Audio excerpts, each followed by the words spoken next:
LakelandCarKeys.com. I'm using today the OBDSTAR DC706, which is a PCM, TCM, BCM cloning device. And what we have here is a used GM E38 engine control module and a brand new control module. So what we're going to do is clone the information from the used unit and put it onto the new unit. So I'm using the OBDSTAR, and I have it ran into my Go Diag with a custom breakout harness that I've previously built. I use this setup for any other programs I might be using, just so I don't have to pin out the separate wires to the engine computer. You do not have to use this setup if you have the DC706. It does come with some breakout wires, and then I also separately purchased the P003 adapter, which has wires so you can pin into whatever you're connecting to. And then down here I also have the OBDSTAR P50, which is a SRS reset system. So we'll have more videos on that in the future. But for right now, we're going to go ahead and get into the OBDSTAR. So what we're going to do is select ECU flasher, and then we're going to select ECM. There was two ECMs. One was a car, one was a motorcycle. So we'll go ahead and start the ECM version. All right, and then you can select from engine computer brand or vehicle. So we're just I just hit ECU brand. I'm gonna hit AC Delco, and then E38. This is what we are using. So I'm gonna go ahead and select E38. Start. Now I know it says Cadillac, but all the different E38s are, they're all the same. So as long as we're in, actually no, let me go back. Let me just see, just so I can show you. All right, so yep, so Chevrolet, and then, all right, so we select Chevrolet E38, and we'll go ahead and hit start. It's just telling me that we have to be connected one line to the internet. I am already connected to the Wi-Fi, so I'm just gonna go ahead and click OK. It tells me it's connecting to the server. All right, and then, so what I'm gonna do first is connect to the engine computer. And so on my Go Diag, this is why I like to use it, I can see my CAN high and my CAN low. See, they just went out. It was communicating. They lit up. That's how I know I have a good connection. All right, so now we are connected, and all these options are now active. So what I'm going to do is I'm going to go ahead. I'm going to read the EEPROM, save it. The EEPROM has all your calibration data. And then I'm going to go back and I'm going to read the flash and save it. And the flash has all your operating system data. So that's all the old data from the old E38. And then we're going to program this data back into this new unit, and we're going to do the reverse operation. So I'm going to write the flash first because it's the operating system, and then write the EEPROM second because that is the calibration data. Now, this is a brand new unit that's not programmed. It doesn't have VIN or any of this carrier information. I'm not going to back this particular data set up. I'm never going to need it. But if, say I had a used unit or a unit from another vehicle that I might have to return, or, I might have to reuse it for that vehicle if this doesn't work out, I usually back up the data that's in the used unit and just save it as, whatever /used. I'm not going to do it for this particular video, but, usually, that's something I do. So let me go in, read EEPROM, and it read so fast I didn't get a chance to show you the CAN bus going, but basically, and you could change this file name to whatever you want. I'm just gonna leave it here as that. All right,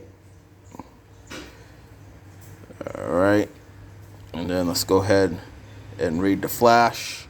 I just want you to see the CAN bus start going once I read the flash, and there it is. Let's read. And this, like I said, the flash is the operating system, so there's a lot more data, and it actually takes longer than reading the EEPROM. So because we are cloning this ECU to this ECU, when we plug this in, they should be exactly the same. So we shouldn't have to do a mobilize or relearn. We shouldn't have to, worry about security and programming keys. You might have to still do a crank relearn. I'm more than sure anytime you pull out your PCM, you should do a crank relearn. But this should be plugged right into the vehicle, and it should start up. And then, you go through whatever steps you have to after that point. All right, so we're about 39%, 40%. I'm gonna pause this until it finishes, and then I'll pick up back where we go into setting up this and right into the new vehicle. All right, so we're here, we're finishing up there, and we're gonna go ahead and save that file. All right, now, so on the go diag, this is just your main power. It powers everything, and then this would be your constant power and your ignition power. So some things that we do, we have to keep the PCM powered up and switch the ignition on and off. That's why I like this setup, because it allows me to toggle what would be the ignition source. So I'm gonna just go ahead and shut everything off. And I got my quick pull, and I can set up the new PCM and slide it on there, and we are all set. I don't have to go and count the pins and make sure that I'm hooked up to the right connections or anything. And I mean, it is a basic setup. You got your ignition, your battery power, your CAN high, your CAN low, and your ground. I know in the OBDSTAR it does have the pinout that will show you how to hook up the wires, and it uses this big ground, but this is what we built our harness for. And we did get a lot of our GM pinouts. If you go to www.customecm.com, they run a real good website that has a lot of resources.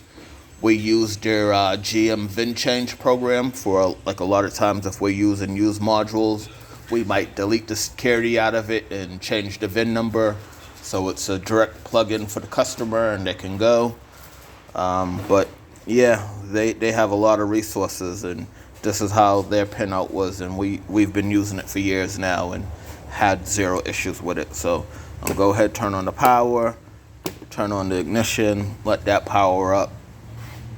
So what I want to do now is I'm going to disconnect here, because I want it to initialize as this PCM, even though they're the same. I probably could have just went ahead and did the right, but I'm going to go ahead and connect back to it. This will let me know, say if there was a critical error in the new PCM where hardware-wise something wasn't connecting, because I disconnected and reconnected to it, it gives me a little bit of hindsight to know that I am able to connect to it. Say if I just switched the thing and left the profile there and didn't disconnect and flashed it and then something bricked, I wouldn't have known if I was even able to initialize the program. So this gives me just a little bit of idea of yes, I can go in and the unit did power up and I was able to connect to it. All right, so we are gonna go and let's see. We're gonna write all flash. There's a part flash and an all flash. So we're gonna go ahead and write all flash, and we're gonna load external data. So if we were, say we were still connected and we just read something and we were just writing it right back, we could load that hex data because it would be saved in the direct memory. But we saved those files and we're gonna go back and look for those files. We wanna load external data. We're gonna click OK, and then these are the two files that we just read. And they are date coded, so we can see 2024-0106. That's what we just did. And we're gonna, this is the last file to flash. So we're doing it opposite, writing it back than what we read it from. And now, so basically right now it's erasing what was on there from the factory.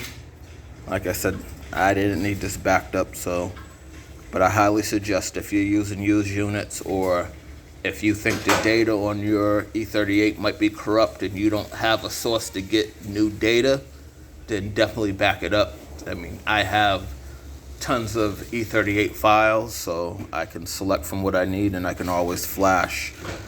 You know, I don't know exactly what this was purchased for. I didn't make the purchase, so, you know, it's a little unknown to me, but it's gonna go ahead and write the flash. Like I said, this takes a little bit longer than the EEPROM, so I'm gonna cut the video and then I'll cut back in when this is done.